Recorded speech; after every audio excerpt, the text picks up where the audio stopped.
Bueno, ¿cómo andan, gente? Yo saludo, pero todavía no veo a nadie conectado. Vamos a esperar unos segundos a ver si hay un problema con internet o algo que yo no pueda comprender. A ver ahí. Ahí está. Dani, ¿cómo va? Siempre la primera persona que se conecta, ¿eh? Lo vengo diciendo cada vivo que hago. Y ahí creo que se va a estar sumando la gente. Bueno, hoy vamos a estar con Silvina Peseta, es profesora adjunta de la materia Ética Animal en la Facultad de Derecho en la UBA. Así que nada, vamos a estar hablando de los diferentes enfoques con respecto a la cuestión de los animales, los enfoques tanto del derecho, cómo esto puede llegar a influir en lo que es el activismo, cuestiones muy básicas como lo que es la ética y la moral, ¿sí? Para repasar, son conceptos que usamos a diario. A ver si está Silvina. Bueno, creo que todavía no se conectó, pero me parece que yo igual de hecho arranqué un poquito más temprano. Así que nada, ahí se va sumando la gente. Ahora vamos a saludar, que es un trabajo que nunca hacemos. Max 13.12, siempre lo veo que está mirando los vivos, no sé quién es, pero damos un saludo. Ahí está Silvina, así que vamos a sumar. Y si se escucha bien, les pedimos que también nos lo digan. Buenas, ¿cómo va Silvina? ¿Qué tal? Bien, todo tranquilo. A ver, yo no sé si te escucho medio bajito o... Ahí está. Ahí está mejor. Ahí está mejor, sí. Sé que por ahí está apoyado sobre el micrófono. Sí, seguro que estaba apoyado sobre el micrófono. A ver, ahora, ahí. Ahí mejoró, creo. Ahí está. Perfecto. Bueno, ¿querés contarnos un poco sobre la materia? Sos parte también del CONICET, que en la presentación no lo dije, se me Sí. escapó. No, no pasa nada. Yo igual no la escuché porque no estaba conectada. Ah, Eh, perfecto. sí. No sé qué dijiste, así que No, te conté que eras profesora de la materia ética animal de Derecho en la UBA, que bueno, justamente la estoy cursando de oyente. Quizás no la estoy estudiando como los alumnos que sí la van a rendir, pero está muy buena. De hecho, no sé si está abierto al público o en cuánta cantidad, pero lo recomiendo muy fuertemente porque los contenidos están espectaculares. Hasta ahora he visto cosas, por ejemplo, el otro día estuvieron hablando sobre la novela Frankenstein, que no tenía ni idea que tenía algún sesgo de antiespecismo, y bueno, fue tremendamente novedoso. Te preguntaba recién, ¿sos parte del CONICET? Era una duda que tenía. soy investigadora adjunta de CONICET. Es decir, hice primero la carrera como becaria de CONICET y después uno hace se abre una convocatoria es por concurso y hace unos años ingresé como investigadora de CONICET. Primero trabajaba un tema y después dejé ese tema y me pasé al tema que trabajo actualmente, que es Derecho y Ética Animal. Perfecto. ¿Querés contarnos cómo llegaste al veganismo y después, bueno, a todo esto que es dar la materia y ser parte de CONICET en esta temática animalista? Sí, bueno, yo cuando era, hace muchos años, cuando era muy chica, fui vegetariana muchos años en un contexto muy hostil, por eso muchas veces, digamos, entiendo a la gente que le cuesta, eh, digamos, o que tiene problemas para tomar la decisión. Imagínense en la década del 90 en una ciudad del interior, en Rosario, eh, yo era vegana intuitivamente por los animales, era un tema que en ese momento nadie, digamos, no era usual, nadie hablaba de eso, no porque el veganismo, no porque el vegetarianismo fuera nuevo, porque tiene muchísimos años, sino porque en ese contexto en particular no era conocido, así que en general era objeto de burlas, no había internet como ahora o tanto acceso, no había tanta información. Entonces, bueno, tenía obviamente, como ya nosotros sabemos, la oposición en general, de amigos, familia, y del sistema de salud, y me acuerdo que en su momento la clínica que me atendía estaba en contra, como muchos todavía profesionales de la salud están en contra todavía de eso, por no actualizarse, y en un momento al ser vegetariana y no vegana, digamos, y hacer eso que hacen a veces muchas personas, que bueno, lo que hago entonces es reemplazar, saco la carne y como queso. Y eso es una dieta desequilibrada, entonces, bueno, tuve una anemia y mi clínica y el entorno me dijeron, no, no puedes vivir así, qué sé yo, te vas a morir, sin las proteínas, no, el hierro y qué sé yo. Bueno, cuestión que volví a comer carne y unos cuantos años después yo estaba haciendo una estancia de investigación en Estados Unidos, en una universidad, y cuando salíamos a comer afuera del campus, había una calle en donde había un montón de puestos para que uno eligiera lo que quería comer. Y cuando iba a elegir mi comida, había siempre activistas veganos que te daban un folleto en el que te mostraban cómo vivían esos animales que uno se iba a comer. Y yo que ya había atravesado por esa etapa de vegetarianismo y tenía esa idea, digamos, o sea, lo había pensado en un contexto mucho más hostil, miré eso y bueno, pensé, esto no lo puedo hacer más, no puedo mirar para otro lado, no puedo ser tan cómoda, y lo que hice fue, bueno, mirar eso, me compré el libro en ese momento, me lo compré ahí mismo, me compré el libro de Peter Singer, Liberación Animal, que digamos como que es el libro de inicio en general para la mayoría de las personas, es un clásico de la literatura, de hecho es el libro que inició el movimiento en la era contemporánea.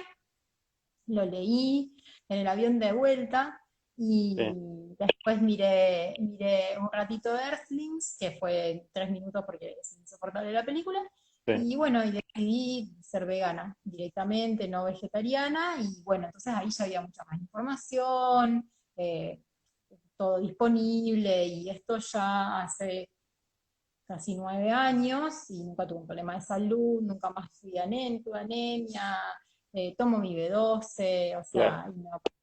¿Cómo fue que llegaste al libro, digamos?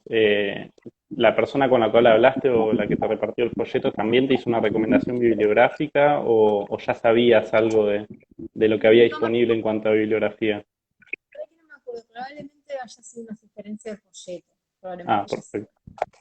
probablemente, pero no, no lo recuerdo. Perfecto.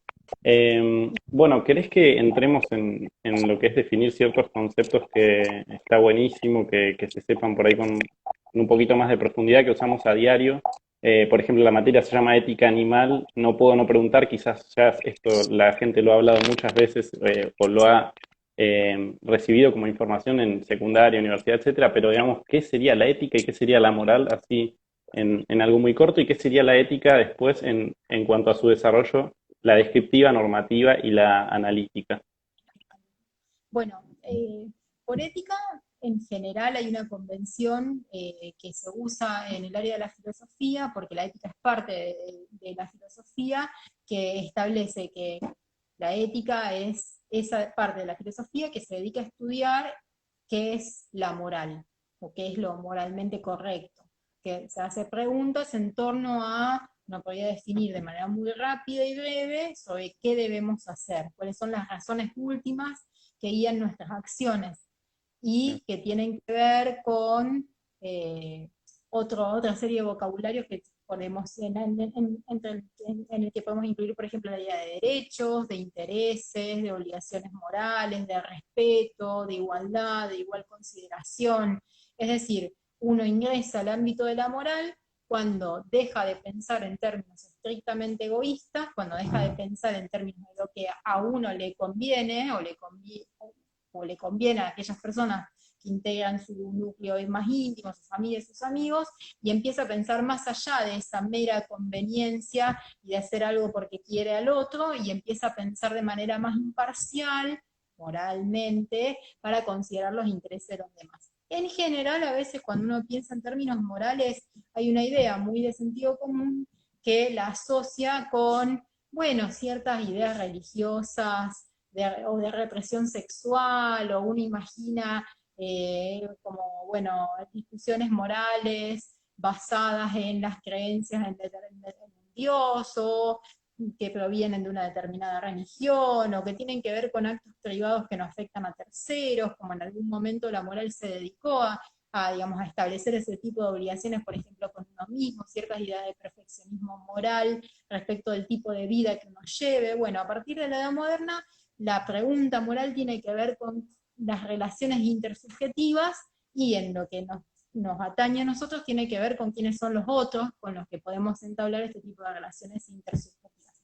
Y la ética entonces es la disciplina que estudia estas preguntas y lo hace en 3 niveles, al menos. Uno de ellos es, como vos bien decías, el nivel de la ética descriptiva, que es más bien un trabajo, por ejemplo, propio de los antropólogos, que están interesados en, por ejemplo, describir cuáles son las costumbres o las creencias, los valores de una sociedad en un momento determinado, o hacer comparaciones geográficas o históricas. Este es quizás el nivel menos interesante para nosotros que estamos trabajando en ética animal. Otro nivel, que es el que desarrollamos con mucho énfasis en el curso, es el de la ética normativa, es decir, el desarrollo de propuestas sistemáticas a partir de una serie de conceptos y a veces de presupuestos o de axiomas o de parámetros que se eligen para poder decidir qué acciones son correctas o incorrectas y establecer determinados criterios para evaluar esas acciones, o en todo caso para establecer otro tipo de teorías éticas que tienen que ver con, por ejemplo, no sé, la ética de la compasión, digamos, o éticas basadas en la idea de virtud. Bueno, hay muchas corrientes diferentes de ética normativa, es decir, hacen una propuesta de qué cosas son correctas o incorrectas en términos morales. Por eso, digamos, ese es el otro nivel. Y por último hay otro nivel que es muy interesante, que es el que da fundamentos o que nos permite a nosotros entender algunas discusiones que son estériles, porque también en el sentido común a veces uno oscila entre dos extremos. Piensa en términos nihilistas, bueno, en materia de ética o moral, porque en realidad ética y moral significan lo mismo, ¿sí? Sino que es una convención para entender, para hacer esta distinción. En términos de moral, todo es subjetivo, depende de lo que a cada uno le parezca, o es cultural. Esta es una postura de metaética, ¿no? Relativista, y luego uno tiene que pensar si eso es correcto o no es correcto, si eso sirve para explicar, para dar cuenta, para explicar, por ejemplo, los conflictos en materia moral, que cuando no nos ponemos de acuerdo, qué es lo que pasa cuando no nos ponemos de acuerdo. Entonces, la ética analítica o metaética lo que hace es analizar estas posturas. Bueno, la moral es subjetiva, hay otras formas de entender la moral, hay espacio para la razón en la discusión moral. Bueno, de eso se encarga esto que se llama metaética o ética analítica. Las propuestas para entender qué es la ética desde la ética analítica no necesariamente tienen una implicancia en la ética de tipo normativa. O sea, uno puede tener una posición metaética relativista y de todas maneras asumir una posición o un compromiso muy fuerte en materia de ética normativa. Sin embargo, uno podría pensar que esto es un poco inconsistente, pero bueno, esa es otra discusión. Pero bueno, eso podríamos decir que son los niveles de ética. Nosotros en el curso lo que hacemos es mostrar un poco de la discusión de ética analítica para que las personas que cursan tengan algunas herramientas y entiendan estas discusiones y no se vayan con esta idea de que la moral es subjetiva o que hay dogmas inamovibles en materia moral, o que, digamos, que hay algún valor ahí afuera que puso un dios o que está ahí que uno puede descubrir, como descubriría alguna cosa a través de los sentidos. Eh, Breves elementos al respecto, y después sí énfasis en relación con distintas teorías de ética normativa, como por ejemplo la de Peter Singer, que es una propuesta de ética normativa, entre otras. Perfecto. Entonces, cuando hablamos de especismo y de la barrera de la especie y de la discriminación que llevamos adelante, estaríamos hablando de un terreno en el cual no cabría la posibilidad de que la ética sea relativa, digamos. Bueno, hay que separar la idea. Yo separaría.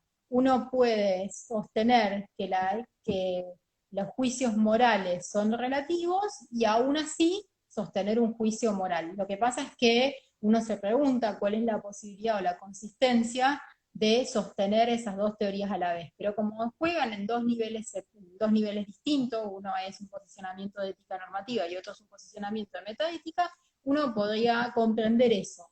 Desde mi punto de vista es inconsistente y no, digamos, si las teorías metaéticas que sostienen que los juicios morales son relativos o subjetivos, eh, no pueden explicar tanto los posicionamientos individuales como los conflictos morales entre personas que sostienen posiciones distintas. Y por lo tanto son malas teorías de lo que son los juicios morales, a mi Perfecto, entender.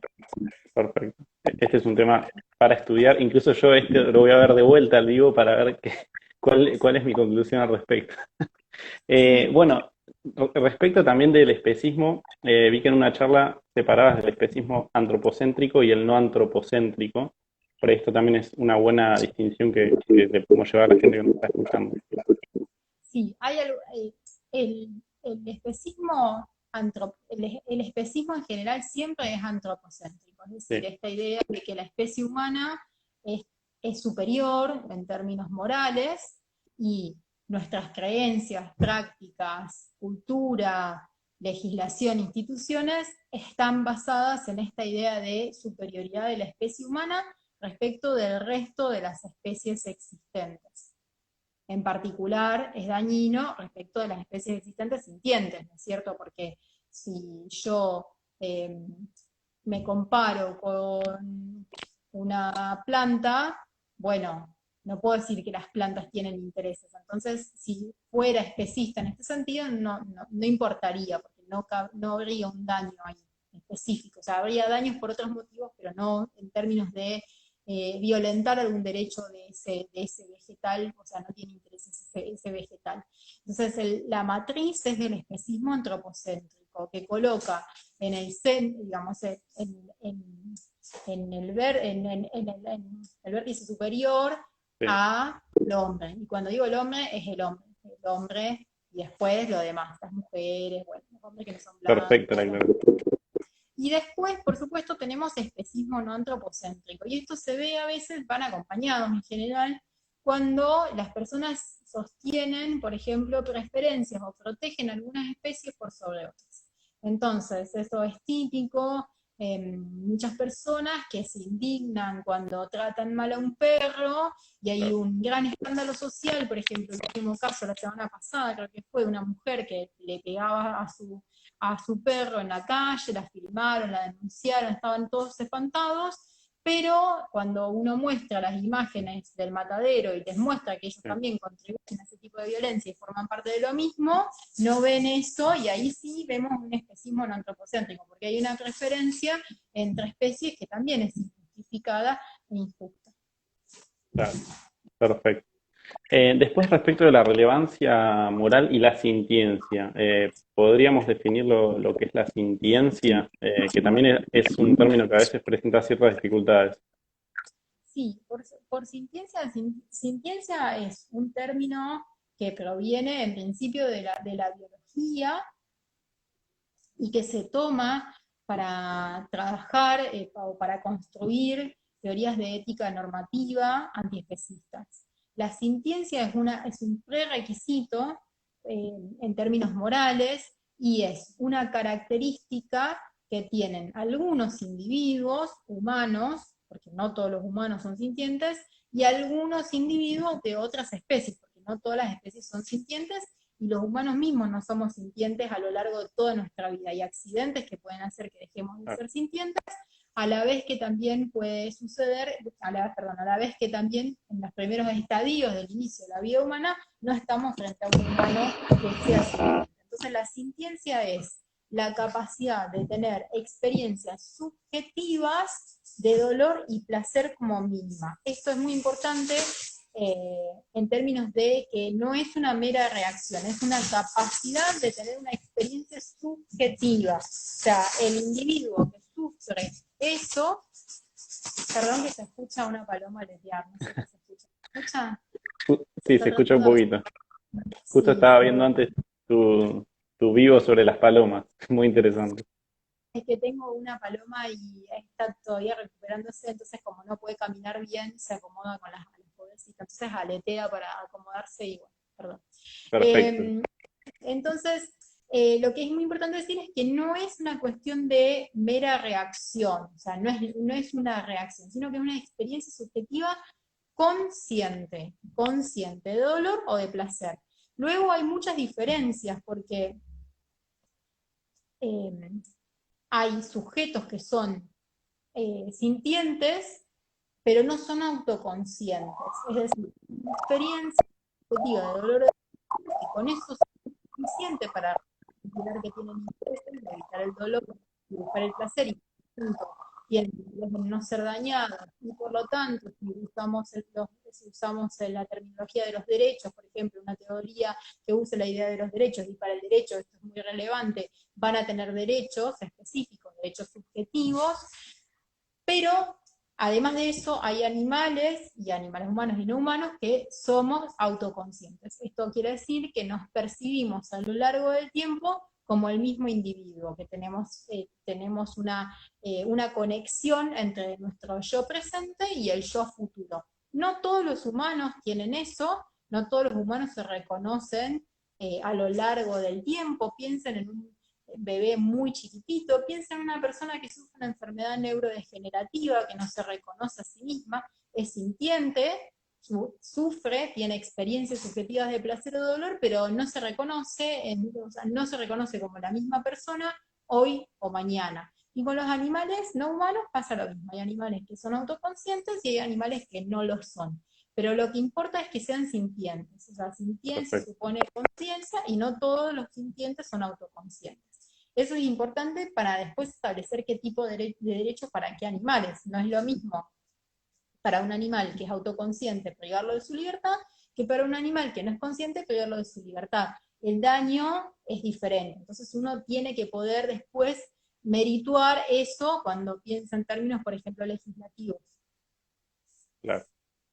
Eh, y respecto de la sintiencia, la introducción formal académica de lo que es la sintiencia está dada a partir de la Declaración de Cambridge de 2012 o viene de mucho antes. Ah, No, ese es un error. La declaración es más bien un acto político para llamar la sí, atención sobre un hecho y sobre todo que haya un instrumento rápido al que recurrir.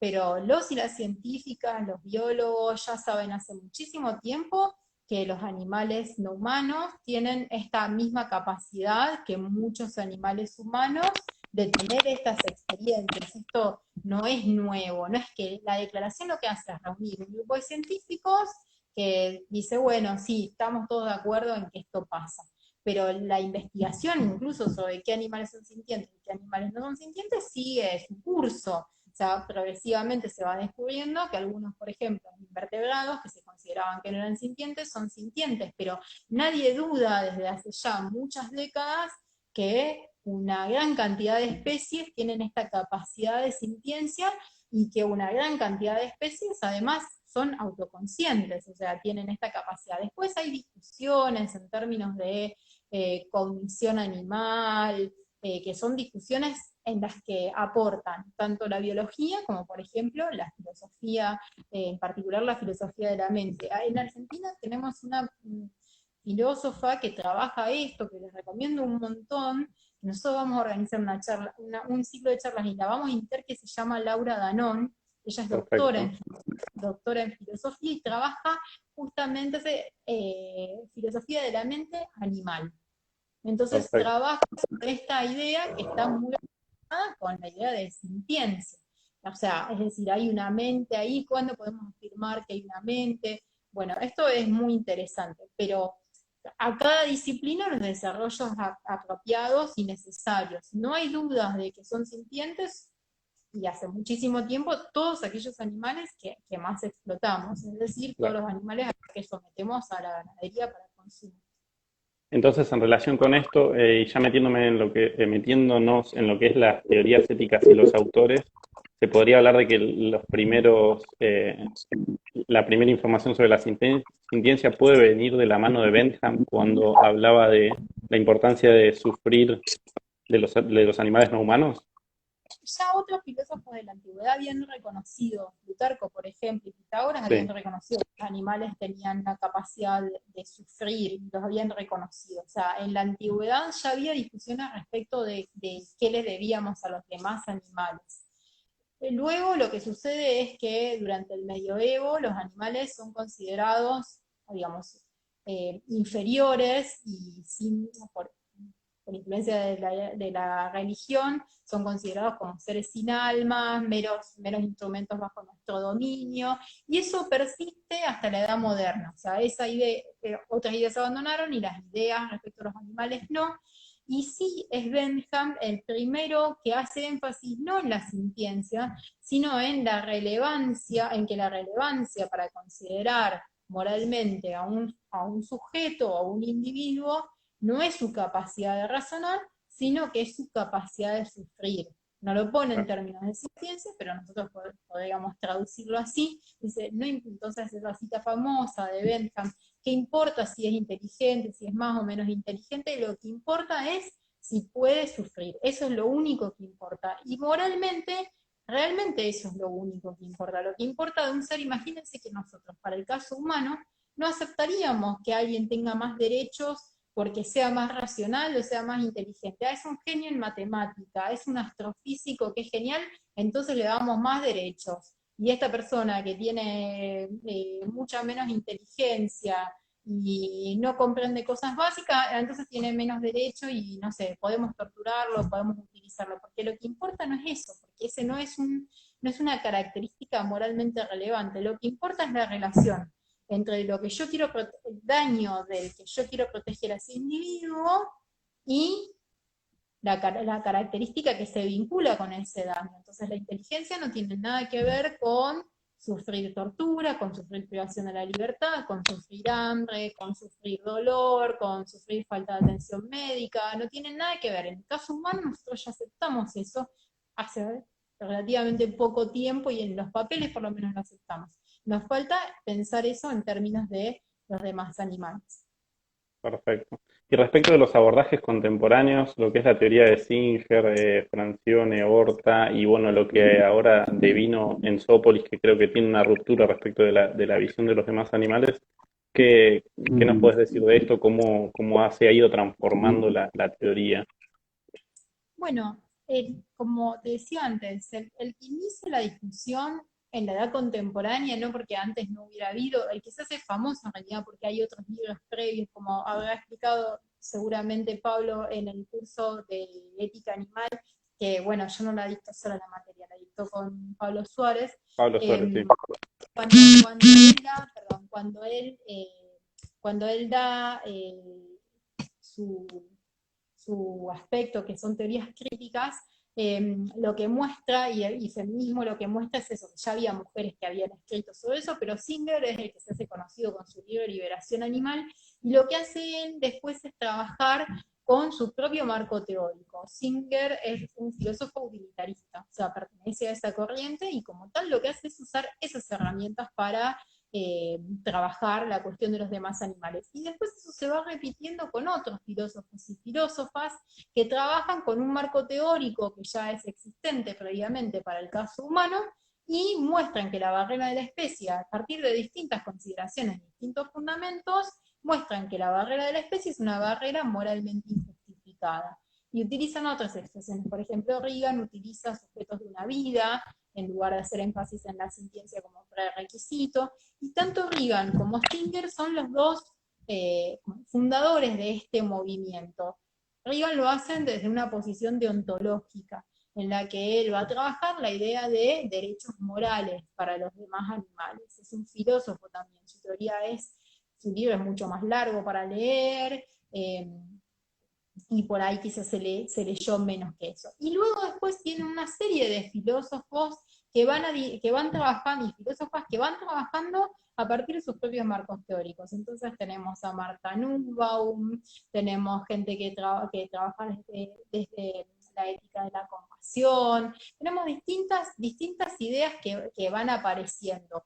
Afortunadamente, y esto es la repetición de lo que pasa en términos de otros temas. Uno podría pensar, que, por ejemplo, en lo que a mí me respecta, que tiene que ver con el derecho, todos podemos estar de acuerdo con los derechos humanos y que hay que respetarlos, pero de, la fundamentación de los derechos humanos no es igual para todos. Hay distintas corrientes, distintas escuelas, no hay acuerdo y no lo va a haber porque las sociedades son plurales y porque conviven en filosofía y en filosofía y en el derecho, por ejemplo, y en otras áreas de las ciencias sociales, teorías que compiten y que, digamos, no hay una unidad como uno podría pensar que existe un acuerdo mucho más unánime en las ciencias biológicas respecto de, por ejemplo, la teoría de la evolución. Entonces nadie discute eso, se podrán discutir otros detalles, pero nadie discute eso. En cambio, en este tipo de discusiones sí hay distintas formas de abordar el tema. Entonces los acuerdos son superficiales. Entonces uno tiene muchos autores para leer. Yo lo que diría de Zoópolis es que lo que propone como algo distinto es eh, ir más allá de, digamos, hay dos dimensiones que aporta este libro que escribieron Sue Donaldson y Will Kimlicka, que son, por un lado, ir más allá del énfasis en lo que se llaman derechos negativos, es decir, esta idea de que lo único que tenemos que hacer con los animales es dejarlos en paz. ¿Sí? El derecho negativo significa que yo tengo derecho a que alguien no me haga algo. Bueno, tienen derecho a la vida, significa que nadie los puede matar. Tienen derecho a la libertad, significa que nadie los puede privar de su libertad. Tienen derecho a la integridad física, nadie puede torturarlos, por ejemplo, haciendo experimentos con ellos. Hasta el momento de Zoópolis, el énfasis fundamental estaba puesto en ese tipo de derechos, en derechos negativos. Y eso iba acompañado de una división que ellos van a criticar por irreal, por simplista, de los animales en dos grandes grupos. Van a decir que hay animales domesticados, o sea, todas las teorías anteriores, cualquiera sean los fundamentos, utilitaristas, kantianas, contractualistas, de la virtud, de la compasión, ecofeminismo, todas van a estar focalizadas en la separación de los animales en dos grandes grupos, domesticados por un lado y salvajes por el otro. Y en ambos casos, de lo que se trata, y sobre todo respecto a los salvajes, es de dejar a los animales en paz. Y después está la polémica solución propuesta por el abolicionismo de Francione, que tiene dos caras el abolicionismo de toda forma de explotación, con la que todos los autores están de acuerdo, todos los autores que hacen ética animal no especista están de acuerdo con la finalización de todas las formas de explotación, o deberían si quieren ser consistentes con eso, pero la propuesta es que la única manera de dejar en paz y de que los animales domesticados dejen de sufrir es extinguirlos, progresivamente ir hacia un mundo en el que nosotros vamos a controlar la vida de los demás animales domesticados, porque es nuestra responsabilidad en primer lugar que los animales domesticados estén compartiendo el mundo con nosotros abusamos de eso que hicimos, que es hacerlos dependientes de nosotros para poder desarrollar su vida, y a lo que tendríamos que ir es hacia la extinción. Entonces, la propuesta de Donaldson y Kimlicka es presentar un panorama tripartito y mostrar que no solamente hay animales domesticados y animales silvestres, sino que también hay animales que ellos van a denominar liminales, que son todos aquellos animales que viven en ambientes urbanos de origen diverso, pueden ser animales domesticados en su origen, que finalmente terminaron viviendo sin una dependencia específica de algún humano, pero que sí dependen de la especie humana, como por ejemplo las palomas, las ratas, las gaviotas en algunas ciudades, depende de la ciudad, depende de donde esté ubicada, van a incorporar a todas esas especies que las otras teorías dejan afuera o que no consideran, que tienen problemas para clasificar. Dentro de las especies de los liminales también puede haber liminales que sean animales salvajes, que se han quedado sin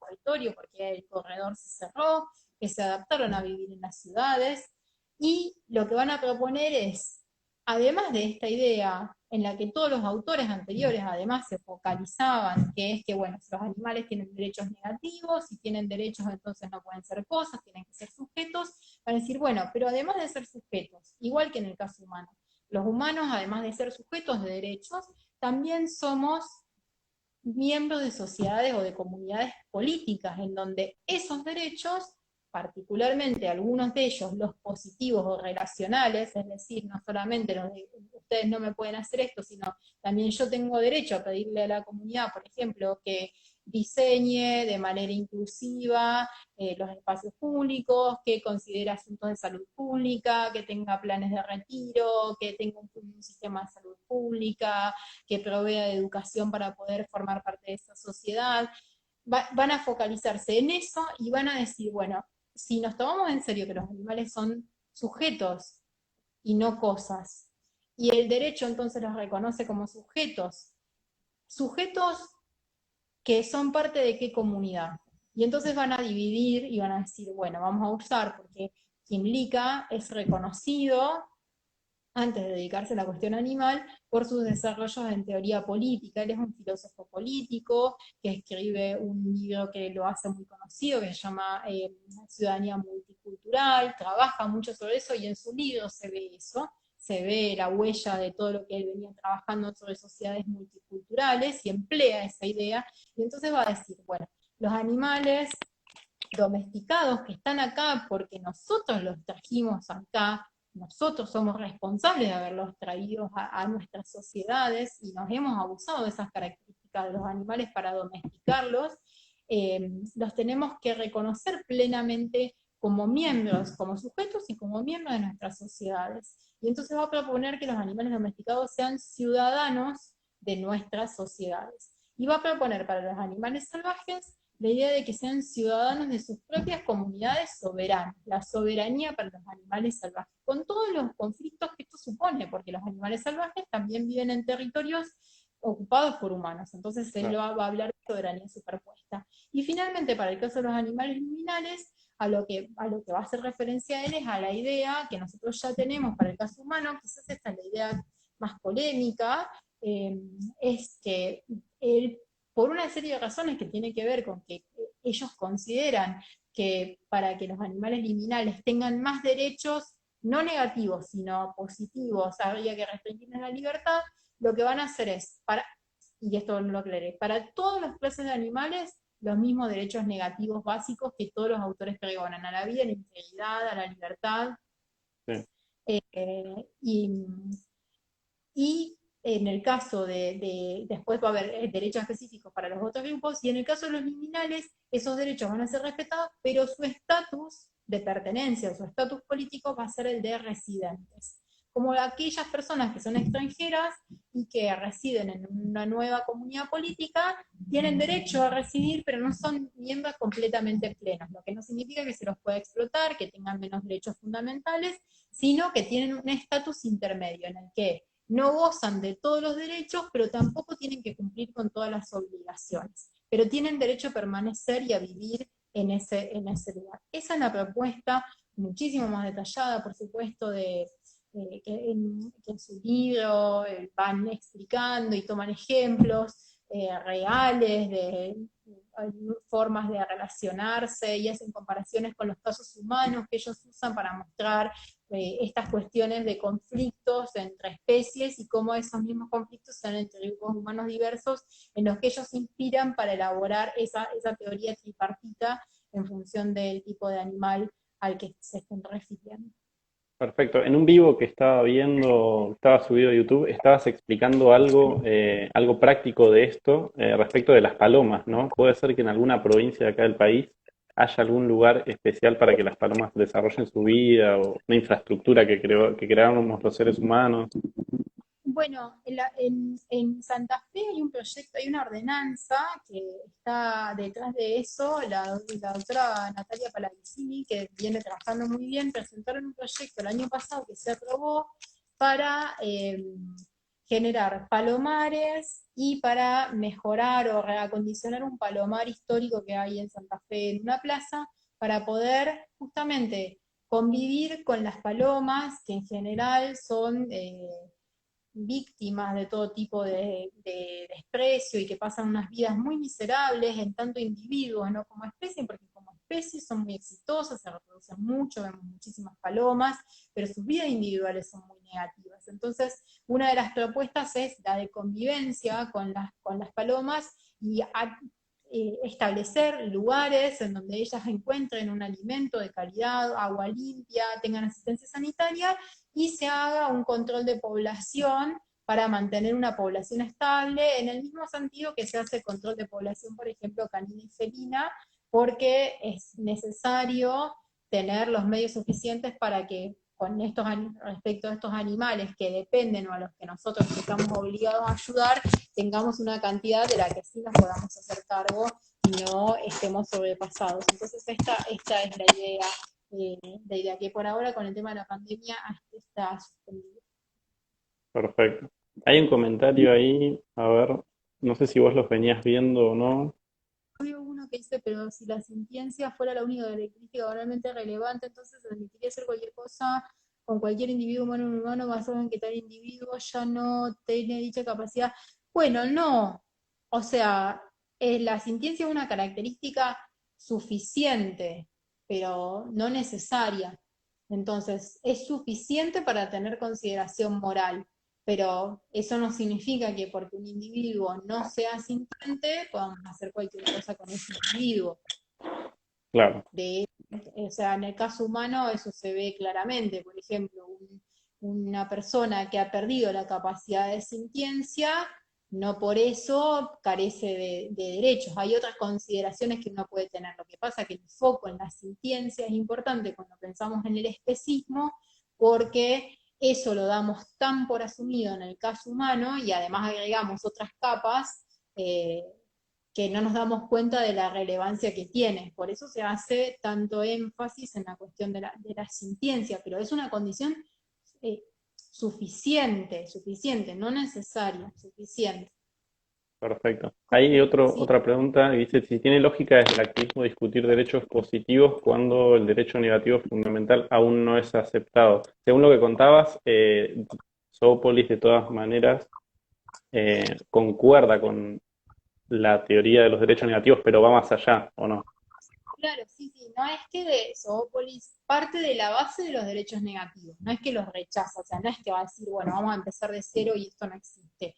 Lo que va a hacer énfasis es en, bueno, no alcanza con los derechos negativos, vamos a pensar también en derechos positivos. Y ellos dan muchos ejemplos de derechos positivos que ya existen. Por ejemplo, piensen ustedes que cada vez que en Argentina los grupos animalistas o proteccionistas están pidiendo hospitales públicos veterinarios, lo que hacen es pedir por derechos positivos. Obviamente que el pedido no es en general para todos los animales, pero sí ya hay ejemplos para determinadas especies de las que se espera que sí se respeten derechos positivos, porque la asistencia médica es un derecho relacional o positivo en el que no basta con, bueno, no voy a dañar a los perros o a los gatos, no los voy a dañar, pero además yo también quiero que el Estado organice castraciones Claro, gratuitas, quiero que el Estado provea de asistencia médica veterinaria, al menos en los casos en que los animales no la reciben porque están en situación de calle o porque pertenecen a familias humanas que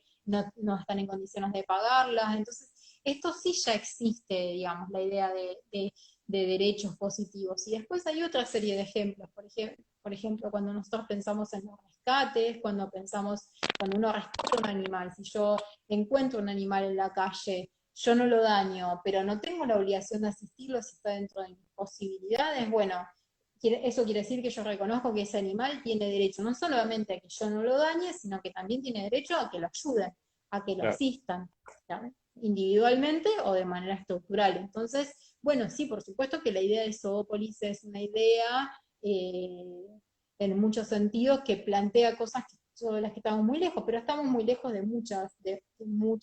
muchas de las propuestas. Lo que ellos dicen es, bueno, no hay que dejar de ver esta variedad de cosas que ya suceden y hay que ejercer mucho más la imaginación y apuntar digamos, cada vez que tenemos una oportunidad, trabajar sobre eso.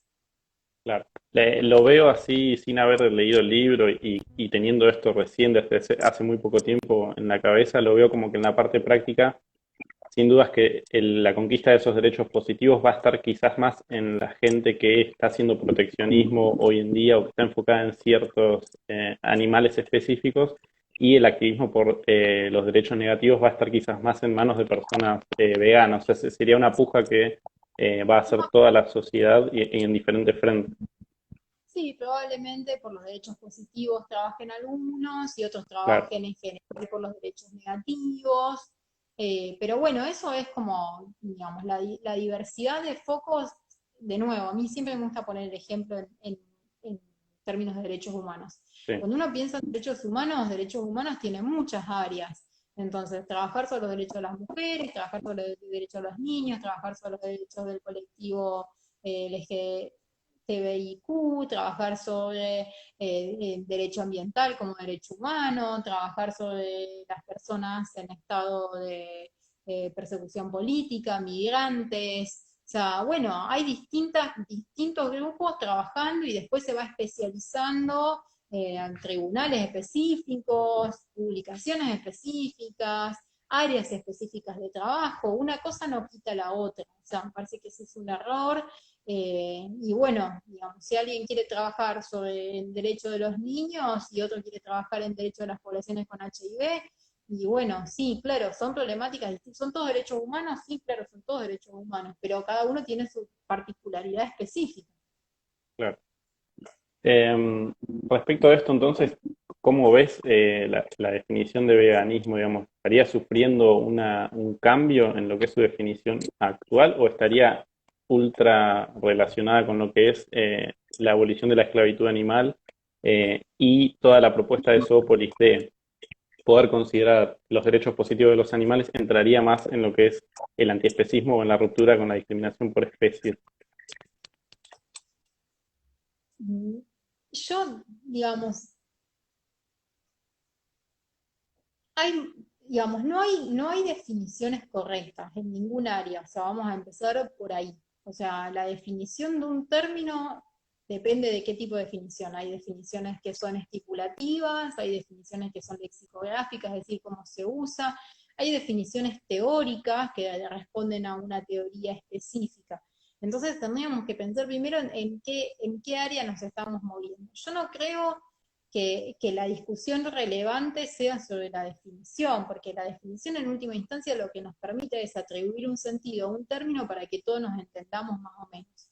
Claro, Me parece que esa no es una discusión interesante, me parece que lo que sería más interesante es pensar eh, en términos de, bueno, formarse en los fundamentos del rechazo al especismo, en todo caso que cada uno elija o vea con qué autor o autora o corriente se siente más identificado respecto de eso, reconocer que es imposible, es una imposibilidad y una utopía pensar que todas las personas que sean antiespecistas o que rechacen el especismo van a acordar en los fundamentos de ese rechazo, como no existe eso en ninguna otra área, ni en el feminismo, ni en las luchas de género, ni en los movimientos antirracistas, o sea, no existe eso, o sea, si uno lee la historia de movimientos sociales y de luchas por la igualdad, y por la conquista de derechos no existe tal acuerdo, entonces a mí a veces me parece que ese deseo que existe de, bueno, estamos todos pensando lo mismo, o esa lucha entre autores o corrientes, yo soy esto, yo soy lo otro,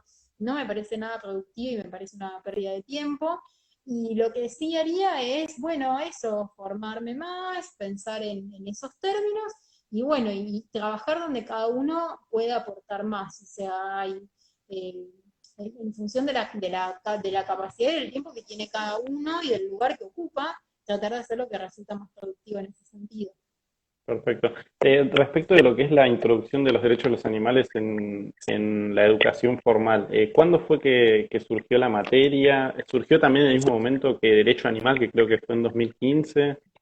Derecho animal empezó un año antes. Ah, Derecho animal empezó un año antes, después surgió ética animal, después apareció otra materia que se llama animales como sujetos, que la dicta un amigo que se llama Gonzalo Pérez Pesis, sí. que también un enfoque bien antiespecista, igual que el nuestro.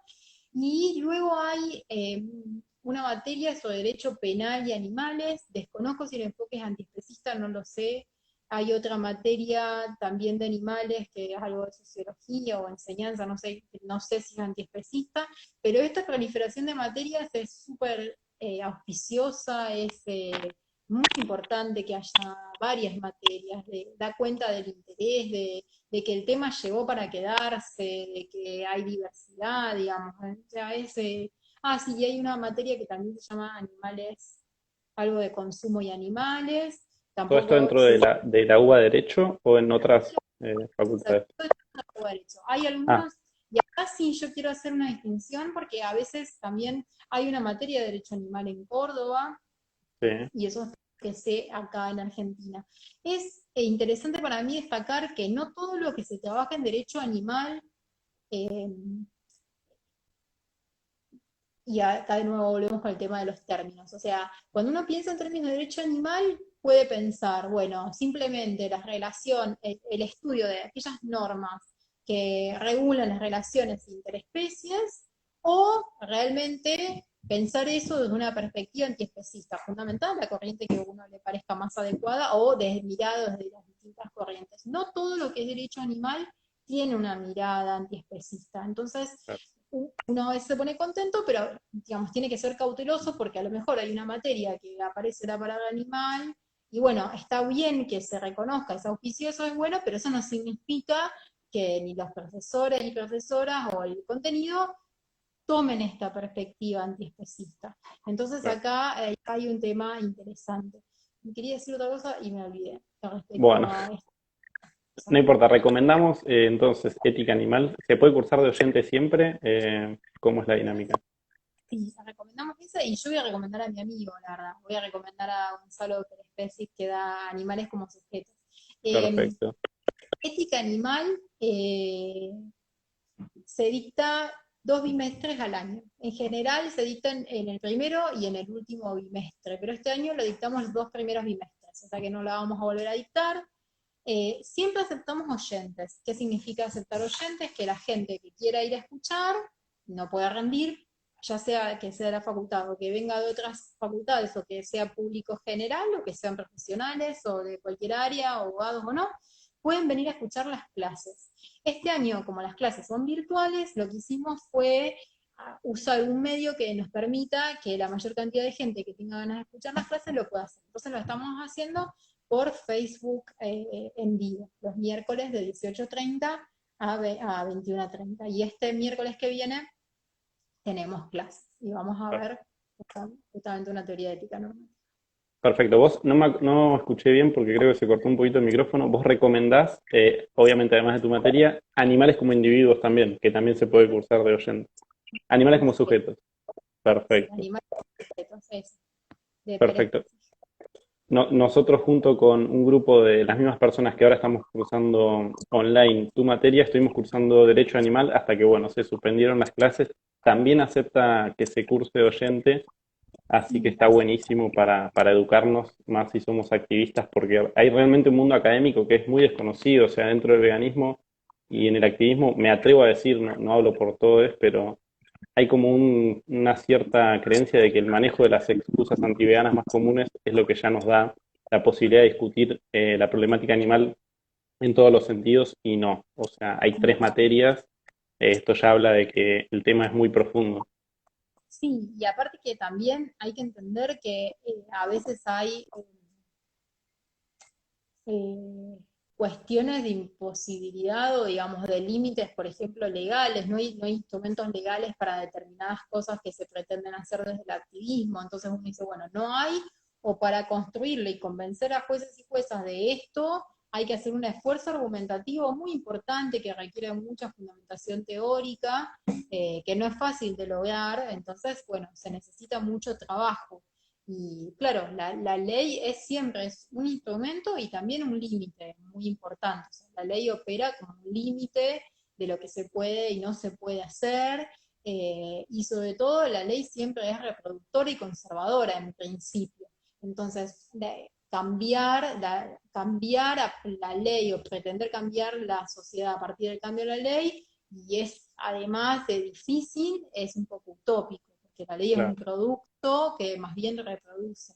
Por eso es importante conocerla y, digamos, y saber que hay, digamos, y saber cuáles son todas las sutilezas del tema.